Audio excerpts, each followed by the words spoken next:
Ça va? Tout va toujours bien? Allez, on change de jeu? On change de jeu. Alors, le prochain jeu, c'est aussi une improvisation tout seul, chacun votre tour. Vous êtes un présentateur télé et vous allez choisir une phrase totalement anodine, ce matin j'ai été au poulailler et j'ai ramassé des œufs. Et là, cette phrase-là, vous allez la dire dans tous les sens. C'est-à-dire avec toutes les sensations qui vous traversent et avec toutes sortes d'états. Ce matin,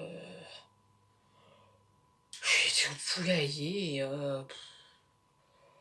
j'ai ramassé des œufs.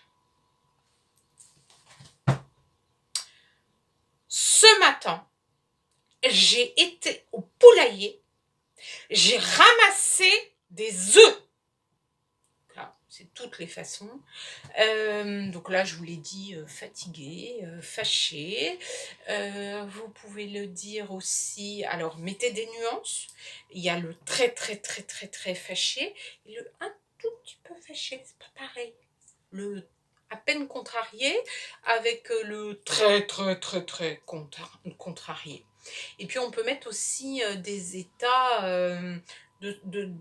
ça ce sont des états intérieurs, hein. Je suis fâchée, je suis contrariée, j'ai peur, je suis content, parce qu'il y a quand même des états positifs, je suis très content, je suis heureux, tout ça ce sont des états intérieurs. Et puis après vous avez tout ce qui vous arrive de l'extérieur, qui vous met dans un certain état.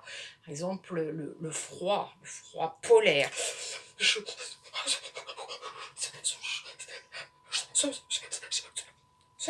matin, j'étais au poulailler, j'ai ramassé des œufs. Et puis, il y a, par exemple, le vent, le froid, ça je vous l'ai dit, mais alors le un petit peu froid et le froid extrême, mettez des nuances. Sous la pluie. Ce matin, ce matin, j'ai été au poulailler, j'ai ramassé les œufs. Voilà. Et évidemment, les deux peuvent se combiner. Parce que parler sous la pluie, ça peut agacer très très vite. Même ça agace assez rapidement et on a envie de rentrer. Voilà. Jouer. En fait, c'est ça, faire du théâtre. Hein. Un autre exercice. Alors évidemment, vous, du coup, sur la vidéo, vous coupez, vous faites, et puis vous enchaînez l'autre après. Il y a une progression quand même. Hein, voilà, tout ça, c'était des exercices à faire un peu tout seul. Voilà. Là, je vous propose un petit exercice à 2, voire à 3. Alors, dans cet exercice, si vous êtes à 2, il faut qu'il y ait un journaliste et il va interviewer un artiste. Alors, soit c'est un écrivain, soit c'est un cinéaste, soit c'est un peintre, soit c'est un musicien. Voilà, c'est vous qui décidez qui est cet artiste, d'où il vient. Mais cet artiste ne parle pas du tout le français. Il parle le gromelot. Qu'est-ce que le gromelot?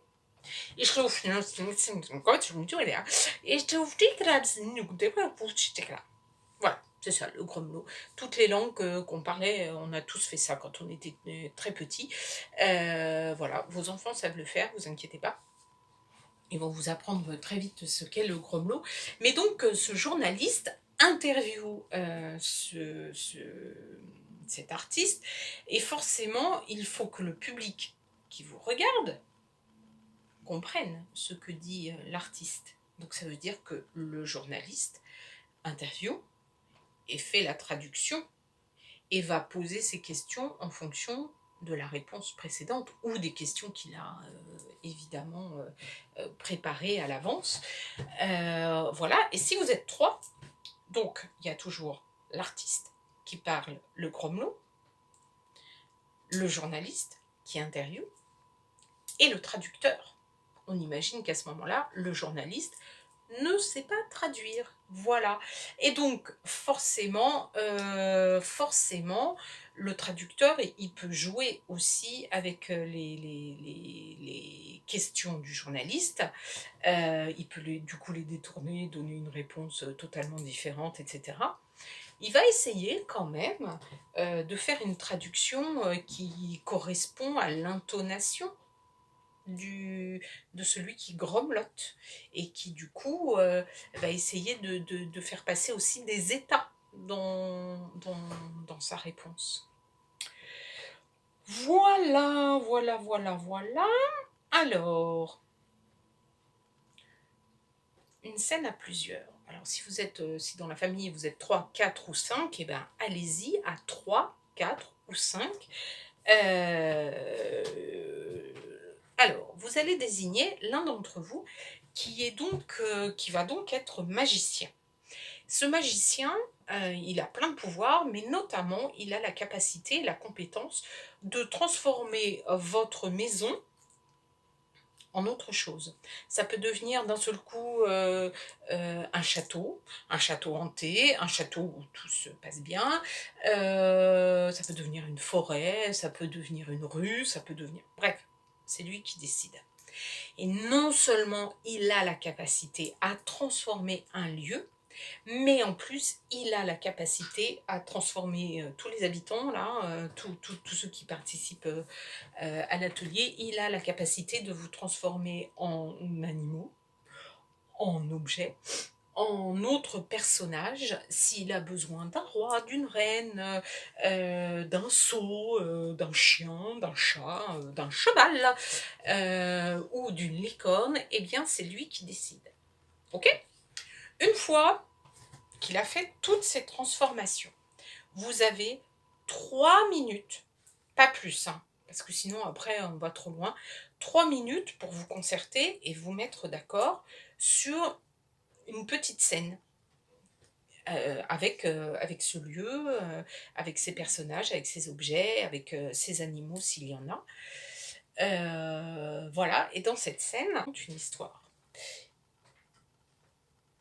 Et donc, en racontant cette histoire, il faut qu'il y ait obligatoirement un début, un milieu et une fin. Vos enfants, ils savent exactement ce que ça veut dire, un début, un milieu et une fin. D'accord ? Il faut que cette histoire, elle raconte quelque chose. Le début, c'est là où vous installez l'histoire. Le milieu, c'est le rebondissement. Et la fin, bah, c'est la conclusion, hein, forcément. Mais ça, c'est indispensable, cette conclusion. Parce que sinon, on s'arrête plus. Partez sur l'idée d'une petite scène qui dure pas plus d'une minute et demie, 2 minutes, grand maximum. C'est déjà bien, hein, 2 minutes, c'est long, hein, quand même. Donc voilà, la conclusion, elle est indispensable. On pourrait vous donner plein d'autres conseils, mais déjà ces 3-là, c'est bien. On s'écoute. On accepte les propositions de l'autre. Si on dit que ce canapé-là, il est rouge, et ben c'est le premier qui a parlé et le canapé, il est rouge. On peut pas dire dans l'impro, oui, mais moi j'avais décidé que c'était la baignoire. Non, non, c'est le canapé rouge, c'est le canapé rouge. Voilà. Et surtout la conclusion. J'insiste là-dessus. Voilà. Et ben je vous laisse faire.